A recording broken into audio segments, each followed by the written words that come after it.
लोकसभा चुनाव में धर्म के बाद पाकिस्तान की भी एंट्री हो गई है। पीएम मोदी ने गुजरात के आणंद में एक रैली के दौरान कांग्रेस पर पाकिस्तान का नाम लेते हुए हमला बोला। उन्होंने कहा पाकिस्तान के आकाश शहजादे के पीएम बनने की दुआ कर रहे हैं। चुनाव में फिर से पाकिस्तान आने पर कांग्रेस ने मोदी पर पलटवार करते हुए क्या कहा, देखिए।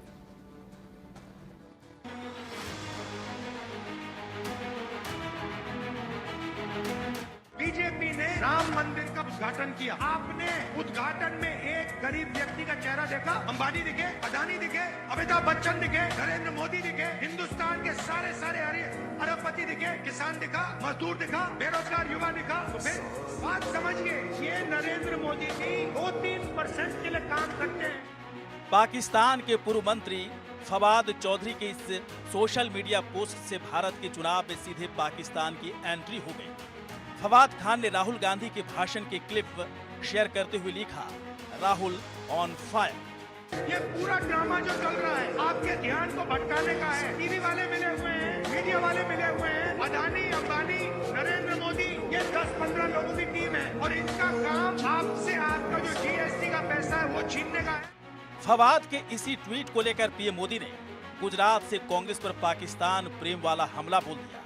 मोदी ने तंज कसा कि पाकिस्तान के आका शहजादे के पीएम बनने के लिए दुआ कर रहे हैं। भारत में कांग्रेस कमजोर हो रही है, यहाँ कांग्रेस मर रही है तो वहाँ पाकिस्तान रो रहा है। कांग्रेस के लिए अब पाकिस्तानी नेता दुआ कर रहे हैं।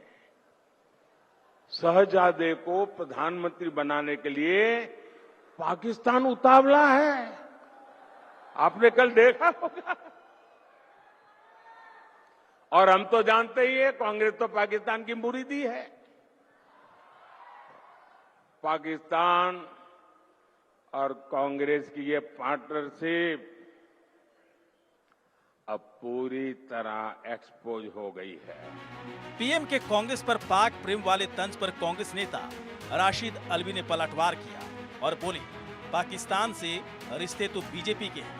हो सकता है कि पीएम मोदी ने ही फवाद चौधरी पर दबाव बनाकर पोस्ट करवाया हो ताकि चुनाव में पाकिस्तान मुद्दा बना सके। और जो बयान अब आया है फवाद चौधरी का, फवाद चौधरी इमरान खान को प्रधानमंत्री नहीं बना पाते, जेल में है, वो हिंदुस्तान की क्या बात करेंगे।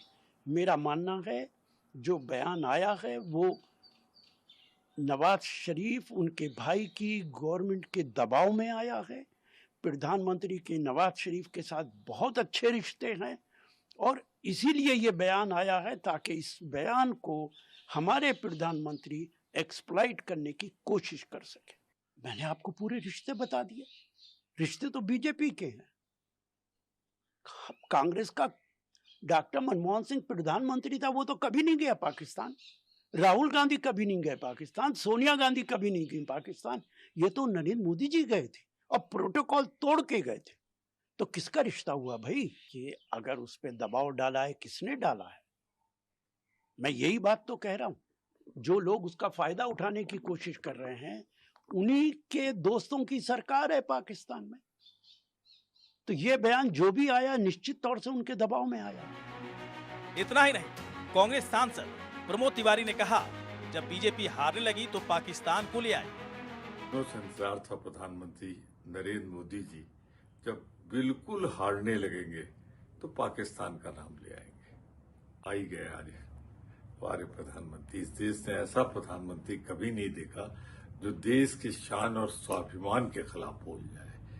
आपने ये कहा कि पाकिस्तान से पार्टनरशिप थी या पाकिस्तान के सामने हम जुबान नहीं खोलते थे। अरे प्रधानमंत्री जी, 1971 का इतिहास याद कर लो। ये कांग्रेस थी जिसने इंदिरा गांधी के नेतृत्व में पाकिस्तान के 2 टुकड़े करके बांग्लादेश बना दिया था। और एक आप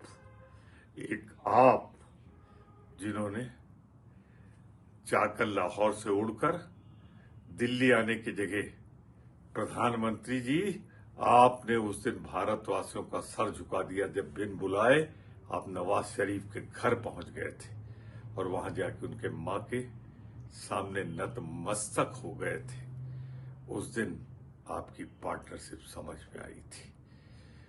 मैं सिर्फ इतना कहना चाहता हूं कि कम से कम हारते हुए चुनाव में आप इस पर तो न उतर आइए कि देश के शान, मान, इतिहास से सौदे मत करिए। देश कभी आपको इसके लिए माफ नहीं करेगा। कांग्रेस के पाक प्रेम वाले आरोप पर जब राहुल गांधी से सवाल किया गया तो वो बोले, भारत में ये मुद्दा है ही नहीं, मुद्दा तो प्रज्वल रेवन्ना रेप केस है। महिलाओं से thank you very much. Chaudhary वाले में क्या बोलेंगे सर? सर फवाद कांग्रेस पाकिस्तान की मुरीद है, इस पर कई चुनाव लड़े गए। पाकिस्तान भारत में सबसे बड़ा सियासी मुद्दा रहा है। देखने वाली बात होगी कि इस बार पाकिस्तान की सियासी एंट्री से किसे फायदा होता है। Bureau report, India news.